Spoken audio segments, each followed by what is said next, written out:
में जब गांधी की हत्या गोडसे ने की गीता के वजह से, गोडसे ने गांधी की हत्या गीता के वजह से की, क्योंकि गीता ये कहती है कि केवल मारो, गिनती मत करो।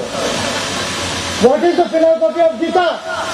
गीता कहती है केवल मारो, गिनती मत करो। अरे भाई Sushma Swaraj, you may be the minister of India, we will respect your executive orders, but please don't try to teach us Gita. मैं सुषमा स्वराज को ओपन लेटर लिखा है गीता के ऊपर में, और एविडेंसेस के साथ प्रूव किया है कि गीता ये वॉर को पढ़ाती है, गीता वर्ण को पढ़ाती है, और गीता महिलाओं को डिग्रेड करती है। ये विजय मारकर ने सुषमा स्वराज को ओपनली लिखा और सुषमा स्वराज से कहा कि गीता पे ये मेरे एविडेंसेस है, आपको अगर कुछ कहना है तो कहो। सुषमा स्वराज पार्लियामेंट में बहुत भाषण देती है, लेकिन विजय मानकर को 4 लाइन का आंसर नहीं दे सकी।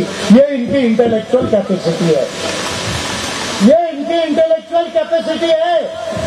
To hell with your intelligence, damn squid, Brahmins are the biggest fools of the world, Brahmins are the biggest fools of the world. अगर सबसे बड़ा मूर्ख कोई होगा तो विजय मानकर ये कह रहा है कि ब्राह्मण दुनिया के सबसे बड़े मूर्ख है। अगर दुनिया में सबसे बड़ा विद्वान कोई हुआ तो बुद्ध और बाबा साहब अम्बेडकर हुए। इस बात को जो है वो ध्यान में रखने की जरूरत है। आपकी ताली नहीं बज रही, मैं जानता हूं कॉन्फिडेंस कम है। क्यों स्वाभिमान ने आप अपनी हिस्ट्री भूल गए कि आप कौन है?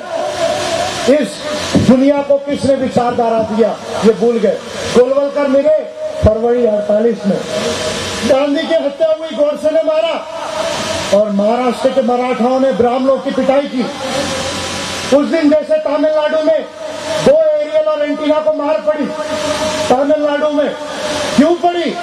ऐसे नहीं पड़ी। हम किसी को मारने के फेवर में नहीं है, लेकिन ये मत भूलो कि अगर आप मुसलमानों को मार सकते हो, अगर आप क्रिश्चियन को मार सकते हो, तो कोई दिन ऐसा आएगा कि कोई आप पर भी हाथ उठा सकता है। ये बात बाबा साहब अम्बेडकर ने गोलवलकर को 48 में कही।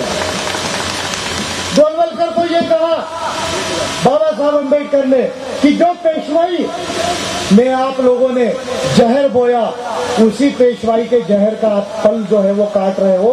अभी भी सुधर जाओ, ये जाति की विषमता को छोड़ दो, जाति के जहर को छोड़ो, ये बड़े और छोटे की विचारधारा को छोड़ो, तब देश सुधर सकता है। ये गोलवलकर को बाबा साहब अम्बेडकर ने मुंह पर कहा। और गोलवलकर जब गए तो सोहनलाल शास्त्री को बाबा साहब कहते, गोलवलकर के हाथ में उस समय में गुरु दक्षिणा की 10 अंगूठियां थी, और बाबा साहब ने क्लियरली कहा कि जिस देश में ऐसे गुरु है उस देश का उद्धार नहीं हो सकता। ये बाबा साहब का गोलवलकर पे भी हुआ। आप क्या लिखते हो पंचकन्या के अंदर? विजय मानकर से पूछो, मैं एविडेंस देता हूं। लिखो मत, ये काम मत करो।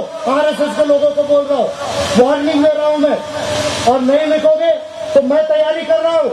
1 साल डॉक्टर अंबेडकर की जयंती हम मना रहे पूरी दुनिया के अंदर में, और 1 साल में हम बाबा साहब के हर विचार को क्लियर करेंगे, और आप जो भी कॉर्नर में जाओगे आपकी पिटाई करेंगे।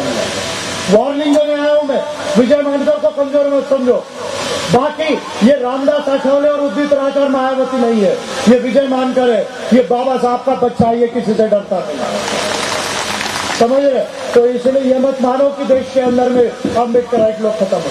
तो साथियों, पॉलिटिकल इंटीग्रेशन, तब बाबा साहब अम्बेडकर ने 17 जून को 13 जून को transfer of power Indian independence act का बिल कैबिनेट, ब्रिटिश कैबिनेट में कंसिडर हो रहा था।